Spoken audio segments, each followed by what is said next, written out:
important. On a voulu faire vivre l'association et puis les valeurs un petit peu qui est au cœur de notre association, et puis les faire vivre au-delà de notre association. C'est pour ça qu'on a voulu un petit peu avoir plusieurs actions, notamment concernant ceux qui sont en première ligne dans cette crise sanitaire. D'abord, on a donné la fin de nos stocks, puisque la saison est terminée, la fin de nos stocks, on a donné au Resto du Cœur. C'était le premier point. Le deuxième point, c'était l'action sur les personnels de Weldom et d'Auchan. C'était des petits déjeuners pour le matin et puis des pizzas justement le midi.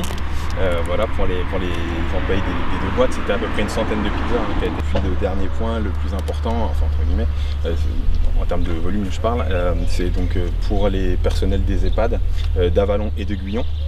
Parce qu'en tant que club, Avallon c'est normal, c'est notre territoire de vie, et puis Guyon, on s'entraîne sur les structures de Guyon. Donc voilà, donc on voulait mettre ce territoire un petit peu plus rural. Sur les EHPAD d'Avallon et de Guyon, donc c'était à la base c'était un projet qui était Nicolas Philippe, un membre du club, qui a voulu organiser un tournoi en ligne FIFA. C'était le début du... Voilà, c'était le début un petit peu de l'aventure. À la base, ça devait être un petit tournoi, puis au final, ça a pris un peu mal d'ampleur, il y a une 60aine de joueurs. Et puis en parallèle, on a mis une cagnotte Litchi en place. En gros, pour participer, il fallait cotiser sur cette cagnotte, mais tout le monde pouvait participer à cette cagnotte. Il y a aussi eu des dons libres. Voilà, exactement. De toute façon, la plupart des... Donc en tout, c'est un total de 1350 € qui ont été collectés. Et la majorité des dons en fait étaient hors participants du tournoi en fait, c'était libre. Voilà. Comment est née cette idée enfin du tournoi FIFA? Ouais, enfin un petit peu, voilà, tout ça, ouais. Nicolas Philippe qui a eu cette idée là de faire un tournoi FIFA en ligne, et après plus globalement en fait on voulait faire vivre notre club comme continuer malgré le fait que les compétitions et les entraînements de fait soient arrêtés pour des normes sanitaires. On voulait quand même continuer à faire vivre notre club. Au final, on a même avant on a fait fitness en ligne. Voilà. En fait, c'était faire vivre notre club un petit peu plus, même si le foot s'arrête, on n'est pas que entre guillemets des petits ballons, quoi. Voilà, et que on est une association, pardon, avant tout d'être un club de foot. Donc on voulait faire vivre l'association ensemble, hein, ouais, voilà, c'est ça. Il y a des valeurs autour de ça, et c'est pas juste du sport. On est là pour pousser du ballon et puis le marquer dans les buts, quoi. Même si toi, je vais te tuer là. Voilà. Tu m'as filmé sans déconner. Il faut que tu sois sur la vidéo. Alors ça, ça c'était donc pour samedi on a fait appel le pizzaiolo pour voilà, et puis les petits déjeuners c'était l'entreprise Opersia qui était un de nos partenaires aussi sur le club, un sponsor, comme la crêperie est un sponsor du club. Donc voilà, on a aussi reçu l'aide de professionnels, de privés dans cette démarche. L'entreprise Chiver aussi il nous a contacté après la mise en place de cette action pour nous soutenir, etc.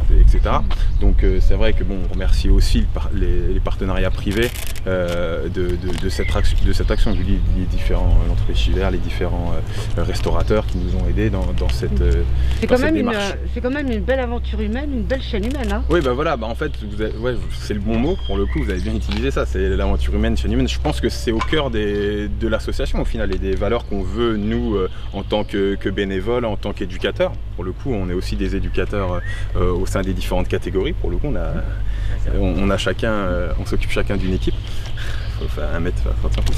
On s'occupe chacun d'une équipe, donc voilà, c'était un petit peu sur ces deux volets. Je pense que l'association, depuis qu'on est à la tête du club, on veut faire marcher le club sur ses deux jambes au final, et à la fois l'aspect sportif qui est important parce qu'on est un club de foot, mais aussi le volet associatif. Et je pense que si on n'a pas les deux, forcément, si on n'a pas les deux jambes, on est un peu bancal.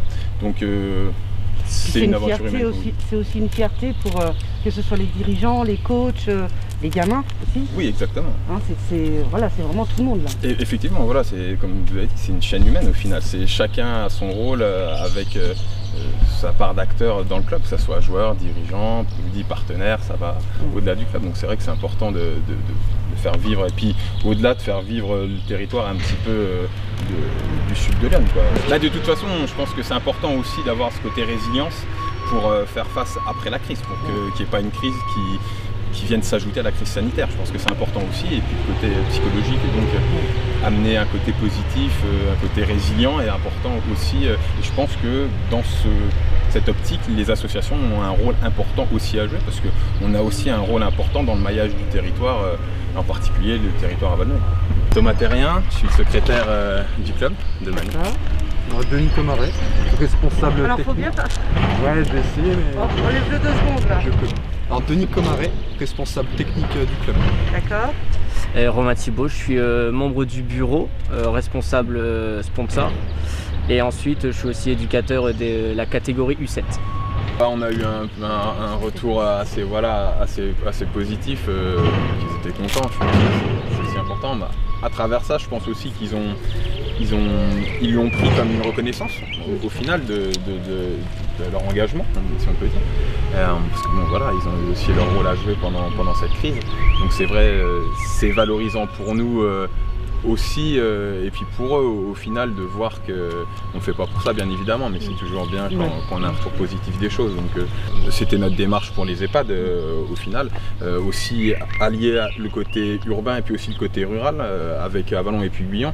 Pour voilà, on ne voulait pas non plus concentrer que sur Avallon et aussi penser à l'espace un peu plus rural. On va essayer de le faire un peu en glissé. Tu vois pourquoi je veux plus aller à un carré avec lui? J'ai envie de goûter là. Hein. Je vais mettre le programme. Il y avait qui avait Dylan, Marie, moi, c'est tout, je crois qu'on était Dylan. Dylan, moi et toi. Ouais. Et donc on part par Maro, donc tu vois les... Oui, on peut tous. Oui, on peut le mettre. Ouais. C'est assez rigide. Tu les as mis dernière? Oui. Je vais essayer de faire notre salle à nous. En attendant. C'est pas très beau. Bah, merci encore, hein, merci beaucoup. Et puis prenez bien soin de vous tous. Merci à vous. Merci beaucoup pour nous, toutes les équipes qui travaillent et pour votre soutien. Je vais dévorer. On met pas ça sur la caméra. Je vais me faire attraper. Merci beaucoup. Merci. Bonne continuation et merci encore. Merci. Faites bien attention à vous. Souriez sous vos masques. Exactement. Oui, qui c'est qui a dit souriez sous les masques? C'est pas moi. Oh dis donc, je regarde vos vidéos en ce moment, je m'éclate. Hein. Ah ouais, je m'éclate. Hein. Bah tiens, surtout à Jeanne d'Arc. Oh non, non, non. Si. On ne reconnaît pas, ma belle. Oui, bah tiens.